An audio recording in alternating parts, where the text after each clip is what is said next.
I'm very concerned about what I see taking place in churches across America. The church has been compromised by perspectives like critical race theory, Black Lives Matter. I think it'll ultimately lead to a lot of ugliness that many, even within the churches, I think don't expect. Many radical left-wing ideologies have infiltrated the evangelical church. Among these is the idea of social justice. The evangelical church is so infiltrated by the political left, I would say the social justice warriors, and they use guilt, and they divide not just whites against blacks, but also men against women. And it's the tactics of conflict and division.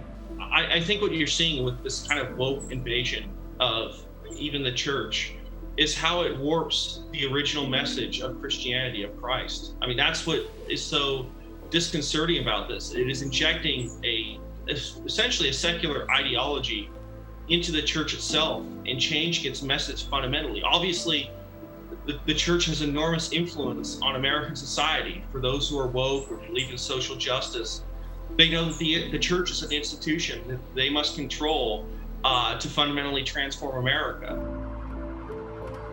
I think wokeism is really based on these theories of social justice. It relies much on critical race theory. I think it's this idea that America must be fundamentally transformed. It is an inherently unjust country, that is a racist country, that there is that essentially that if we want to move into an anti-racist future, to a certain extent, we have to embrace a kind of neo-segregationism. Much of this was apparent during the summer of 2020 in the riots for George Floyd. Many evangelicals supported the Marxist group known as Black Lives Matter. Black Lives Matter that marched in Minneapolis, Minnesota in response to George Floyd being killed. They're supposed to be engaged in peaceful protests. Well, they quickly migrated from justice for blacks to include burning the Bibles in Portland, Oregon, denigrating the Christian cross, saying it's a symbol of white supremacy. You got to understand, this has nothing to do with race. It has everything to do with using race as a bludgeon to try to destroy civic institutions in America. It has nothing to do with race. They're using race, and they've hijacked the civil rights movement in their quest to undermine this country's founding values. Even Campus Crusade for Christ, now known as CREW, has conformed to wokeness. We lament that we stood by as systemic and institutionalized racism became founding pillars and structures in America and within the church. Lord have mercy. You may not be racist or whatever, but we all still live in a racialized society.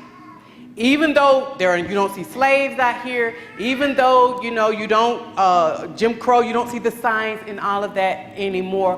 What you have to understand, I said this at the very beginning, this country was built by white people for white people. Well, no, by slaves for white people. On the one hand, it's shocking to see traditional evangelical groups like as it used to be known, Campus Crusade for Christ, now CREW, would start leading into a left-wing agenda. But on the other hand, the left has been brilliant at co-opting groups, taking over groups. One of the things that is the case with people that have taken money from George Soros or others on the left is that they, in some cases, have slid in their Christian values. The founder of the group is Bill Bright, of course, and I'm old enough to remember the old-fashioned Campus Crusade for Christ, which was a evangelical in the purest sense. I mean, it brought the gospel, right, to high school kids who needed to, and college kids who needed to hear it. So I think that its founders would be shocked to see where it has ended up today. This begs the question, why have so many evangelicals fallen prey to these ideas of social justice and critical race theory? The church is made up of people who are part of the culture, part of the society. They're out there at work every day in the culture, going to the same universities. Even many of our Christian universities have fallen prey to these ideologies over the last couple of generations. the culture as a whole has been discipled and mentored in these ideologies. And so because of that, it's everywhere. I think many in the church have many good intentions maybe when they embrace this. They want Americans to, they don't want racism in America. They think that something must be done. And certainly the church has had a historical role, I think, in eliminating racism from American society. I think the real problem is that the ideology of anti-racism, of critical race theory, I think ultimately do become incompatible with the church's teachings. Critics note that there are many differences between the Marxist view of justice and the biblical view of justice. Social justice is essentially a Marxist concept because it holds that what we need to do to make our society a just and equal and fair society is to redistribute the wealth. We need to share the wealth in order to make ours a just society. So it really doesn't have to do with justice, it has to do with Marxism. Biblical justice, as opposed to social justice, takes every single human being seriously. That's why it opposes abortion, for instance. Every single human is made in the image and likeness of God, and therefore each one is distinct and glorious and meant for immortal life. There's a big contrast between Christianity and Marxism. On the one hand, Christianity enables people to find forgiveness and redemption, and that's available through Christ and his sacrifice on our behalf. However, Marxism is completely vindictive. It really has no means of redemption whatsoever. Many have twisted the scriptures using confirmation bias to confirm their viewpoint. Socialism is completely opposite to what the scriptures teaches because it is not free, it involves coercion, and it's also essentially theft, and it invites envy.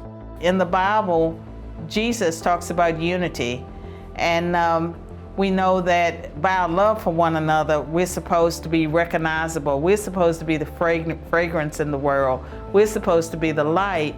But what you find in today's churches is a lot of division, a lot of infighting, and they look very much like the rest of the world. What's so ironic about the term social justice is that it is Marxist in its roots.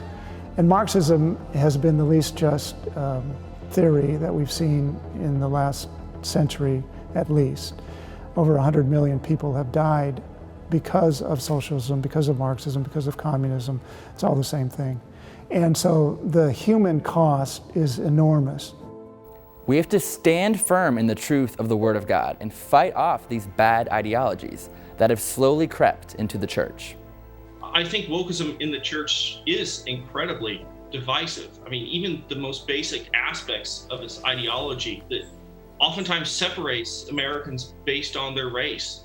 I mean, that's the kind of stuff that leads to hatred of others. It's not about loving your neighbor. It's about hating them because of their skin color, because they are different from you.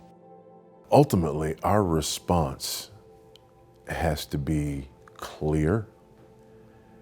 It has to be unambiguous. It has to be bold.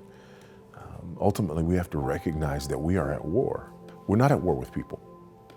We're at war with ideas. There is a war going on in the marketplace of ideas. We have to identify and oppose these faulty ideologies.